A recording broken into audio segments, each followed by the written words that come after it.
Alright, so next we got to talk about change of state.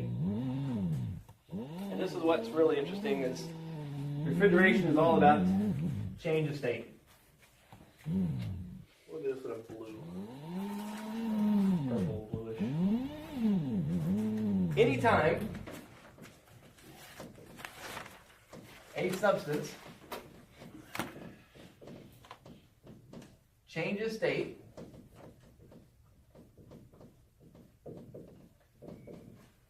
from a from a liquid to a vapor, that substance absorbs heat. It absorbs heat. Anytime a substance changes state from a liquid to vapor, it absorbs heat. The heat that it's absorbing is called latent heat. The heat's going somewhere, it's just hidden. Latent is a Latin word for hidden. Hidden heat. So anytime a substance changes state from a liquid to a vapor, that substance is absorbing heat. Alright? Anytime a substance changes state from a liquid to vapor, it absorbs heat. So we got a little experiment for you. If you have a cut in your hand, you don't have to do this, but hold out your hands. And I'm just going to put just a little bit of this on here. As long as you don't have a cut in your hand, the experiment works. And if you want, you can casually blow across the hand if you want. Oops, a little bit too much there. Pay attention.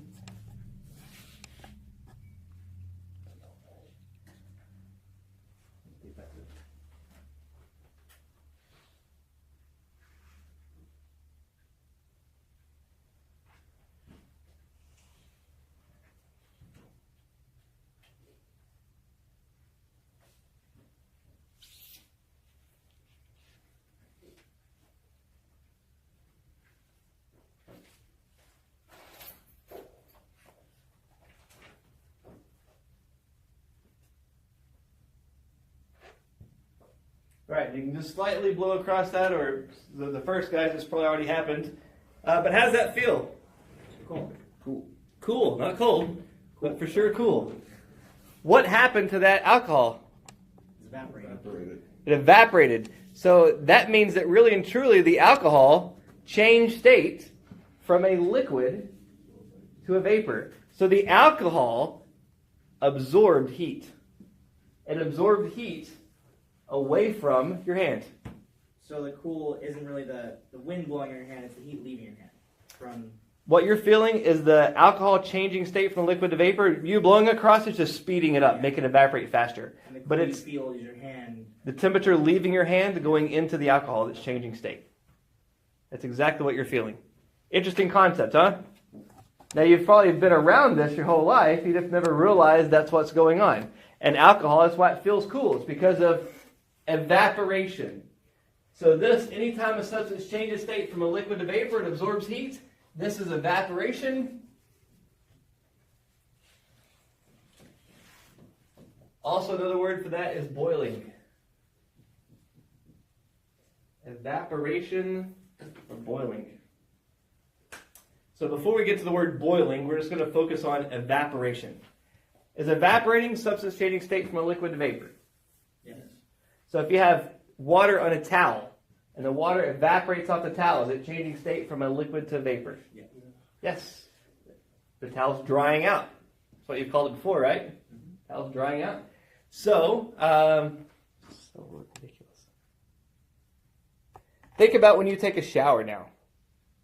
Anybody know what the temperature is of their water when they take a shower? The water temperature? 110 sounds good. I'm not a plumber. I don't know the exact temperature of the water. But your body temperature, what is your body temperature? 98. About 98 something. So we know that when you take a shower, the water feels warm, right? Yeah. So that means the temperature of that water has to be higher than your body temperature. So I don't know exactly what it's at, but it has to be a higher temperature than our body to feel the heat. The heat's leaving the water going into our body. So the water has to be warmer. So let's just say 110. Okay? So your body's warm and the water's warm. Right? Now think, you shut the water off. You do not dry off in a towel. You leave your body wet. You leave the bathroom and go into the hallway. What's happening? You get cold. You get cold or Cooler. the heat's leaving your body. Why is heat leaving your body? Your body's warm and the water's warm. It's going to a less abundant source. What's happening is the water that was on your body is changing state from a liquid to a vapor. The water on your body is evaporating. The heat from that water is absorbing heat as it evaporates. And that's cooling your body off. You guys heard of evaporative coolers? You guys probably call them here, I think, swamp coolers, but the proper name is evaporative cooler. The water is running across those pads. As you pull air across those pads, the water evaporates. As the water is evaporating, it's changing state from a liquid to a vapor. And anytime a substance changes state from a liquid to a vapor, that substance absorbs heat. It's a cooling effect. That's one reason that people say it's a dry heat. This is why it's important. Because here in Vegas, we have a dry heat. The water that we drink, there's water on our skin. Whether we're sweating or not, there's still water on our skin. And that water is changing state from a liquid to a vapor in the air. The drier the air is, the faster that happens. So the water from our skin is evaporating. That's a cooling effect. In the summer, it's hot. You ever sprayed yourself with water? It's not the water that's cooling you off as much as it is the water evaporating. Changing state from a liquid to vapor, that water is absorbing heat. As that water is absorbing heat, it's dropping the temperature of your body. It's absorbing heat away from your body. Your body temperature drops. So when you go to Florida, anybody been to Florida? Or a humid place? All right, go to Florida.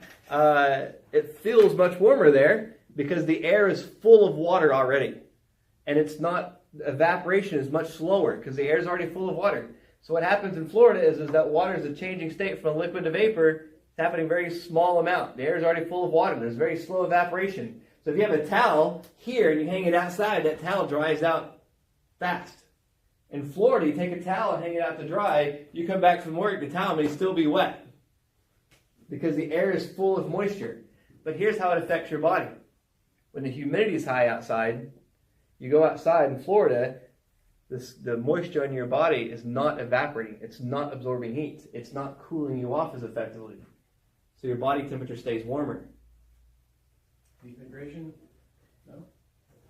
Two effects. One effect is because the air is full of moisture, the moisture in your skin does not evaporate, so your skin stays moisturized. Your skin typically looks younger in a humid climate. Where here, it may feel cooler because of the evaporation's happening, but your skin can become damaged if you don't drink enough water to replenish it, because that water is evaporating at a very fast rate, and you can definitely become dehydrated quicker here, plus skin damage here.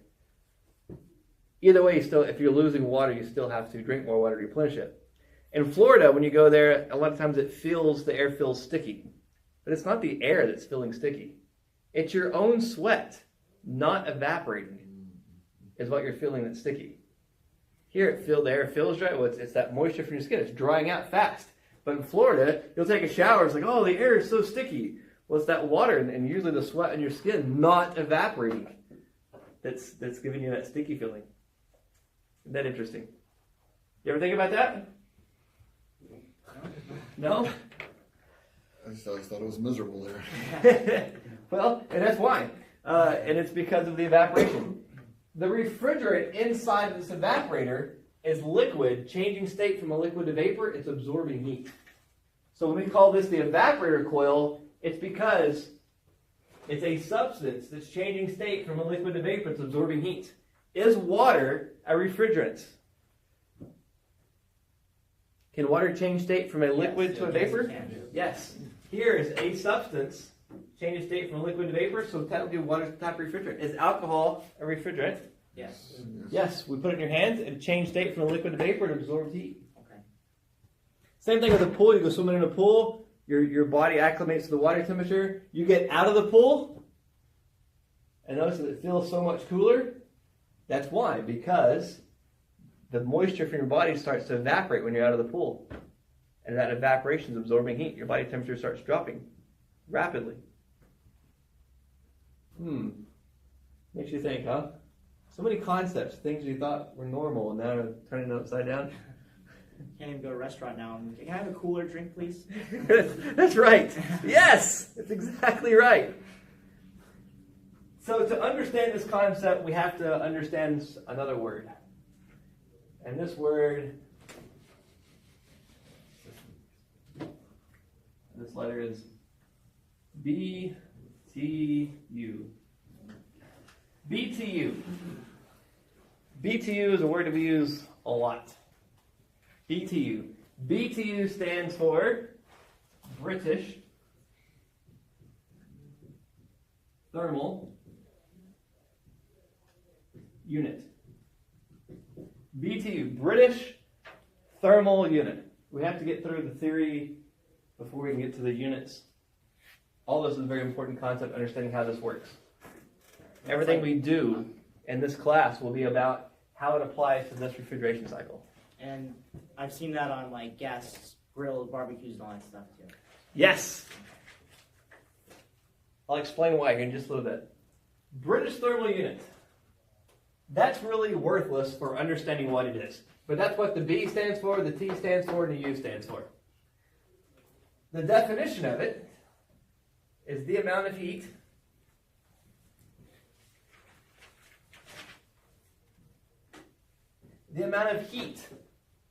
So right there we know that BTU is a measurement of Energy. heat energy. Heat energy. It is a measurement of energy. For what we're going to be using for is a measurement of heat energy. BTU, the amount of heat. Now, that's not the whole definition, but that's the most important part of it. It's a measurement of heat. The amount of heat required to raise 1 pound of water. 1 degree Fahrenheit. The amount of heat required to raise 1 pound of water, 1 degree Fahrenheit.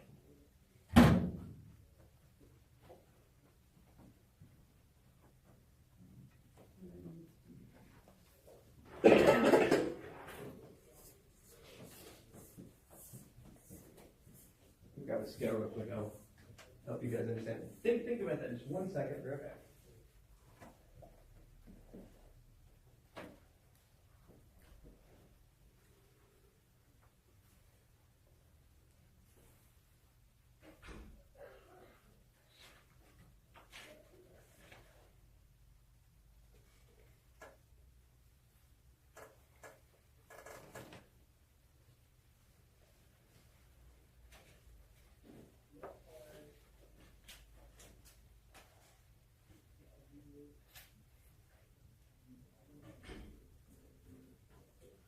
All right, got a scale. What do you think we're going to do?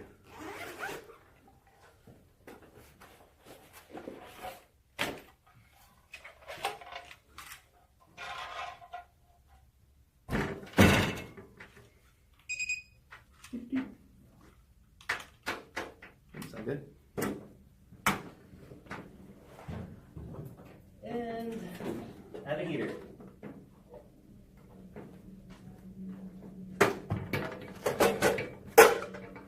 Put all this together. A little bit short. You're gonna get a couple pounds of water. We'll do 1 pound to start out with. And see if I can put water here.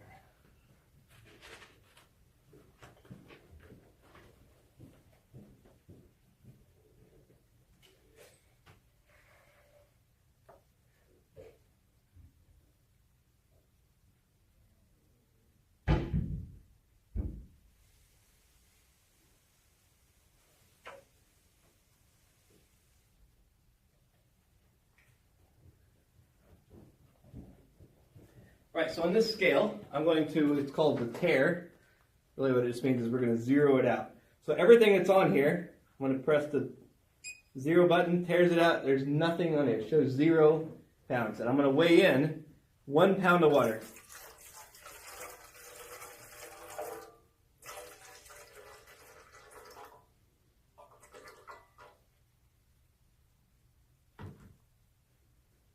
just over a pound.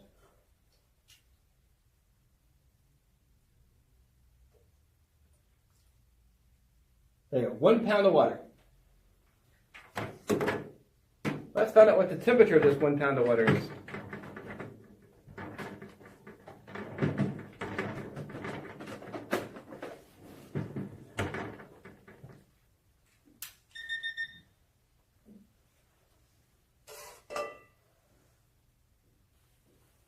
Give it a minute.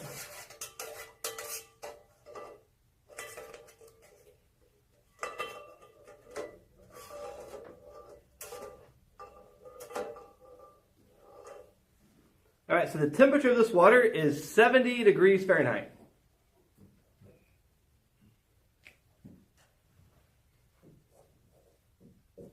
How much water is in there? 1 pound. 1 pound of water. So let's add heat to this water. And let's heat this water up 1 degree.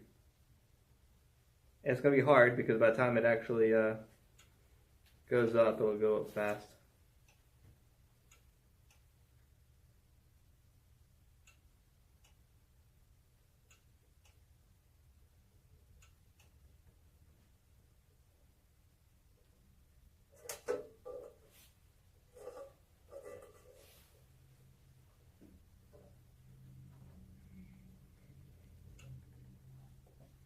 Almost there, 70.7.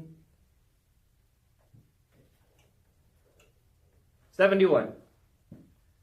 The temperature of the water went from 70 to 71 degrees Fahrenheit. How many degrees did I heat that water? 1. 1 degree Fahrenheit? Yes. How many pounds of water did I have? 1 pound. 1 pound of water? How many BTUs was that? 1. 1! Okay. That is what a BTU is. Okay. That right there. The amount of heat required to raise 1 pound of water, 1 degree Fahrenheit. If we wanted to put it in a formula, not that we need to, but if we wanted to put it in a formula, it would be blank pounds of water times blank temperature difference. Whatever degrees is equals blank BTUs. All right, make sense? Yes. And time's not a factor. What's that? Is time's not a factor. That's true. Technically, it should be over an hour. Okay. That's how we go with it, over an hour. And then we can change it from hours to minutes to everything else, but it's supposed to be over an hour. But for time's sake, I want to spend an hour to watch it go at 1 degree. Yeah. So a 5,000 BTU stove could technically raise 5,000 pounds of water 1 degree over an That's exactly right. That's exactly right. That's exactly right. Let's say I have a water heater. Right? Yep. People have water heaters? Let's have a water heater. Anybody know what size their water heater is? What? Gallons. Usually gallons. So many gallons? 60.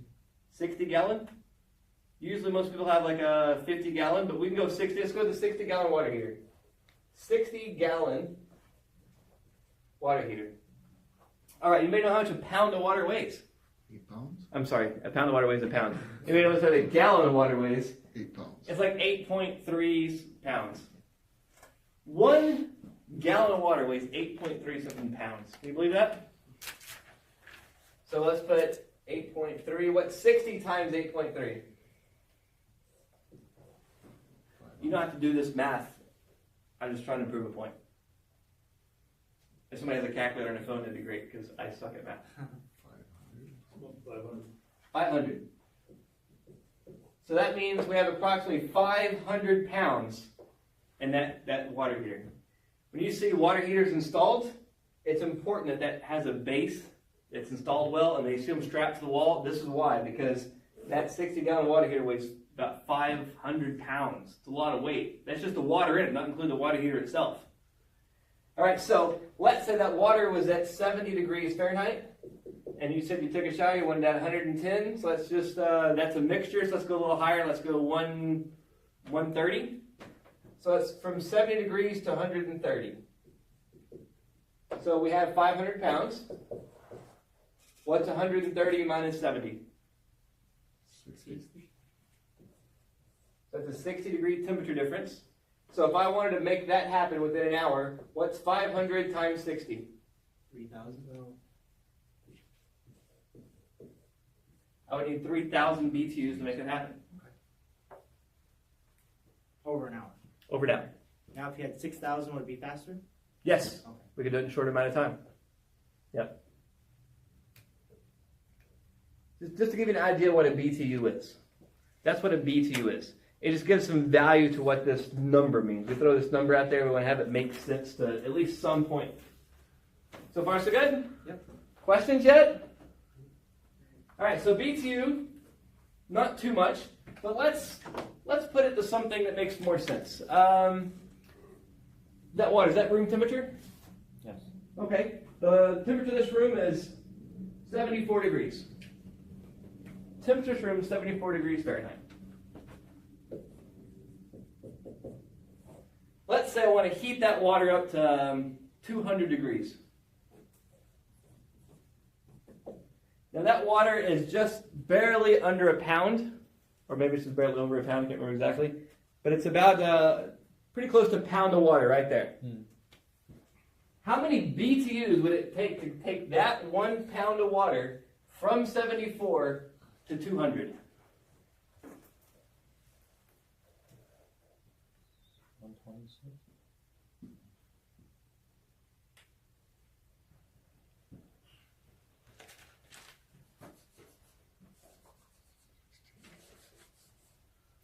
We got 1 pound. 200 minus 74. 116. Yeah. What? 126. 126? Yeah. Okay, so 1 times 126? 126. 126. So it would take 126 BTUs of heat to get that to 200 degrees. Does that give you a better understanding? Mm-hmm. Can you kind of visualize a BTU now? Yeah. You can see how it affects it? Good. What if I wanted to go from 32 degree liquid all the way to 212 degree liquid? How many BTUs would it take for that 1 pound? From 32 to 212. 180. Good, 180. 32 is what we consider less heated, right? It's a low amount of temperature. All the way to 212 where it's scorching hot. Is that a big difference? Yeah. 180 BTUs to make that happen. 180 BTUs. Now that all the purpose of that is to give you an appreciation for what a BTU is. If you were in water that was 32 degrees, it'd take 180 BTUs to heat that 1 pound of water up to 212 degrees. Big difference, right? Yeah. A lot of BTUs, 180 BTUs to make that happen. So 1 pound. Follow me? Mm-hmm. I can calculate that right here on this stove. We're at 70. As I'm adding heat energy into this water, what's the temperature of the water doing? Going up. It's going up. The temperature of this water is going up. All right, so far so good? Everybody with me so far? If I add heat to that water, what's the maximum temperature I want to get that water up to? 212 212. Can I go higher than 212? turns into gas. So the highest I can get to is 212? Everybody agree? You want to find out? We're already at 86. Let's crank this up. I used to have a little blowtorch. I don't know if I think we have one in the other room. Let me grab one. We'll heat it faster.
We're up to 111, 112.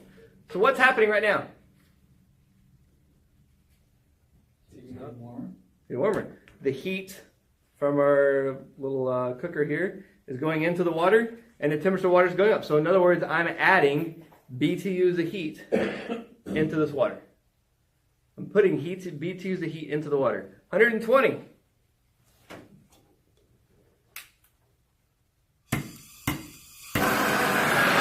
Faster. More BTUs. These are rated in BTUs for the amount of energy. We need a number we can quantify with.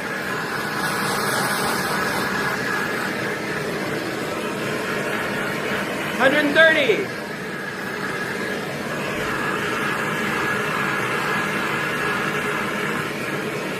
$140.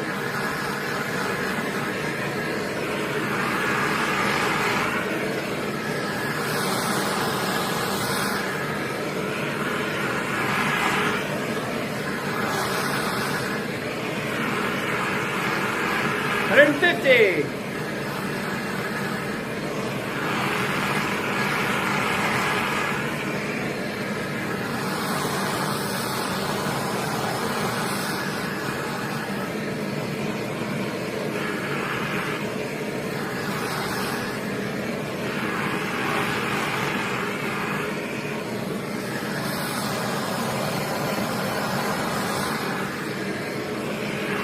$160.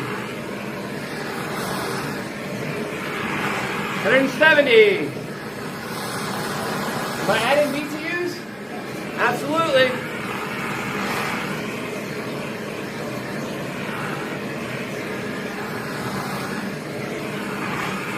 $180.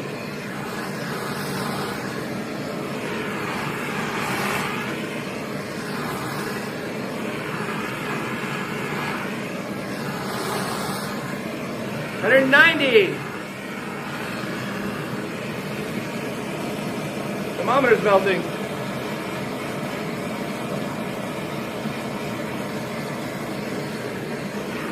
$200. $201, $202, $203, $204, $205, $206, $207, $208, $209, $210.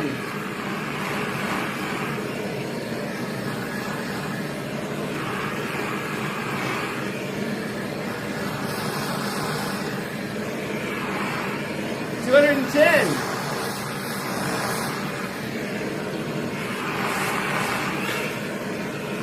$210. $211.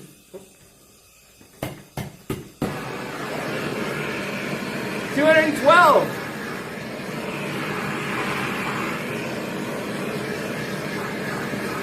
It's boiling like crazy now. $212.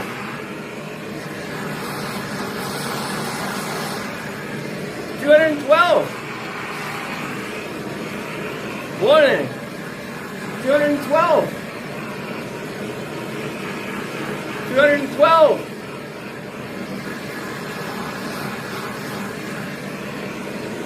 Oh, now it's $212.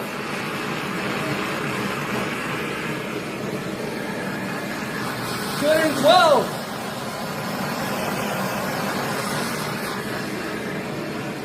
And see, now we're at 212. Am I adding BTUs to this water? I am. BTUs. Adding it to water. The temperature is not changing. 212. Am I putting BTUs into the water? So I'm adding heat to the water, right? The temperature is the same, 212. What's the water doing? Boiling. Scientifically, what's the water doing? Changing state from a liquid to a vapor. What's the water doing? The water is absorbing the heat. The heat is going in, but the change of state is absorbing heat. Let's find out what's happening on our scale. Now it's going to be a little off because I dropped that thermometer in there.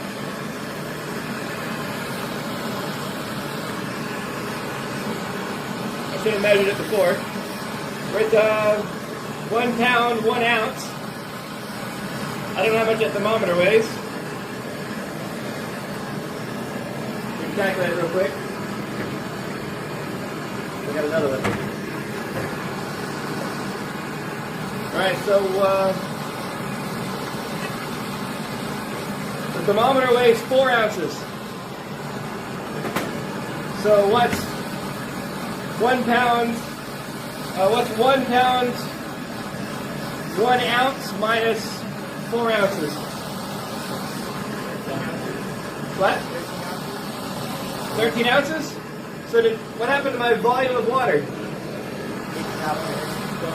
Dropped. So I have less water in this pan, right? So that means some of the water changed state from a liquid to vapor. My temperature is at 212. Am I adding heat to it? Where's the heat going? Change of states from a liquid to a vapor. If I keep doing this, will the water temperature go up? What if I added more of these? What if I had like 6 of them going? It'll boil faster, but will it change temperature? This is, we call it saturation point. Follow me? So far so good? Eventually, what will happen to all this water?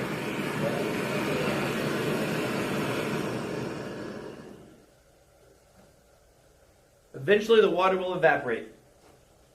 But it will not go above 212. Because the water is changing state from a liquid to a vapor. The water changing state from liquid to vapor is absorbing heat. I'm putting heat into it, but the change of state's absorbing heat. So it's keeping it cool. Boiling is a cooling effect. This water boiling is keeping itself cool at 212. No matter how much more heat I add, it'll boil faster, but the boiling, the changing state from a liquid to vapor, is absorbing heat, keeping itself cool. All the steam you see right here, latent heat. The heat's there, it's hidden. The water changed state. Make sense? Interesting? Yes.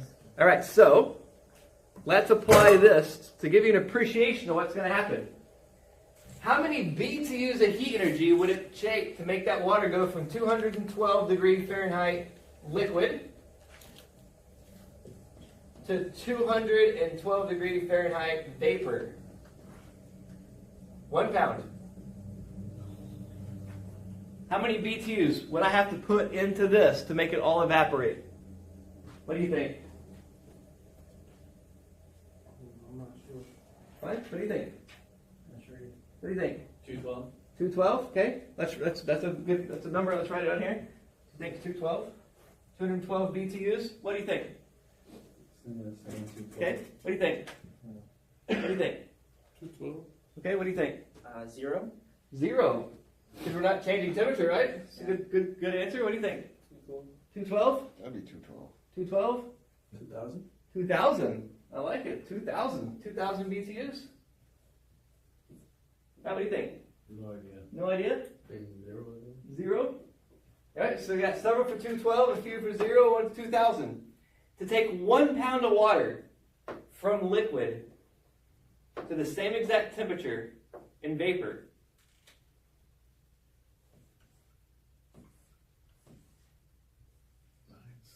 $970 BTUs of heat energy.